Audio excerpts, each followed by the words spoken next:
পৃথিবীতে এমন এক শহর রয়েছে যেখানের বাসিন্দারা নদীতে সাঁতার কেটে অফিসে যান।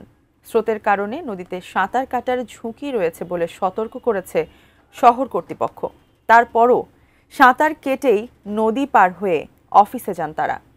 কোন সে শহর আর কেনই বা সাঁতার কেটে অফিসে যান তারা? বিস্তারিত জানাচ্ছেন জান্নাতুন নাহার জেরি। প্রচণ্ড গরম, সঙ্গে অসহ্য যানজট, বাসের ঠেলাঠেলি, রাস্তায় ভিড়, এসব পেরিয়ে অফিস যেতে রীতিমতো যুদ্ধ করতে হয় এক শহরের বাসিন্দাদের। এমন ঝামেলা এড়াতে নদীর স্রোতে ভেসে ভেসে অফিসে যান তারা। এই শহরটির নাম বার্ন, যা সুইজারল্যান্ডের রাজধানী। বার্ন শহরের প্রাণকেন্দ্র দিয়ে বয়ে চলা আরে ও রাইন নদীতে সাঁতরে গা ভাসিয়ে দেওয়া সুইজারল্যান্ডের মানুষজনের জন্য কেবল বিনোদন নয়, বরং এক অভিনব যাতায়াত ব্যবস্থা। অবিশ্বাস্য মনে হলেও নদীতে সাঁতার কেটে অফিসে যান বার্নের মানুষজন। বার্ন শহরের বুক চিরে বয়ে গেছে আল্পস পর্বতমালা থেকে জন্ম নেওয়া আরে নদী। এর জল কাঁচের মতো স্বচ্ছ এবং তার রং মনোমুগ্ধকর ফিরোজা। গ্রীষ্মকালে যখন তাপমাত্রা বাড়ে তখন এই নদী হয়ে ওঠে শহরের প্রাণকেন্দ্র। এটি তখন আর শুধু একটি নদী থাকে না, হয়ে ওঠে সুইজারল্যান্ডের অন্যতম সেরা সুইমিং পুল, যোগাযোগের মাধ্যম এবং সামাজিক মেলামেশার এক অনন্য ঠিকানা। নতুন বাংলাদেশ গড়তে এলো জুলফিকার স্টিল।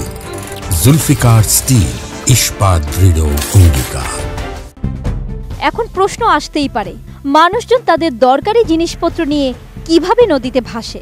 এর সমাধান লুকিয়ে আছে এক জাদুকরী ব্যাগের মধ্যে, যার নাম ভিকলেফিশ।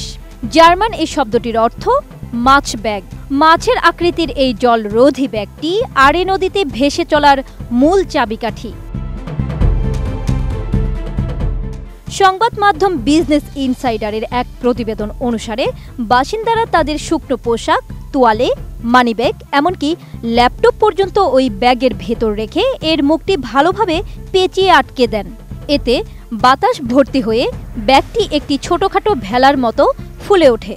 এরপর এই ব্যাগটিকে লাইফবোর্ডের মতো ধরে মানুষ নিশ্চিন্তে নদীতে গা ভাসিয়ে দেয়। এটি তাদের জিনিসপত্রকে যেমন শুকনো রাখে, তেমনি ভেসে থাকতেও সাহায্য করে। যদিও বিষয়টি মূলত বিনোদন এবং গরম থেকে বাঁচার একটি উপায়, তবে এটি বার্নের জীবনযাত্রার সঙ্গে ওতপ্রোতভাবে জড়িত। অনেকেই কাজ শেষে নদীর উজানের কোনো স্থান থেকে স্রোতে গা ভাসিয়ে দেন এবং ভাটিতে থাকা নিজেদের বাড়ির কাছাকাছি কোনো ঘাট দিয়ে উঠে পড়েন। এটি তাদের কাছে যানজট এড়িয়ে বাড়ি ফেরার এক ক্লান্তিহীন এবং আনন্দদায়ক মাধ্যম। জান্নাতুন Nahar Jerry, desk report, ATN news.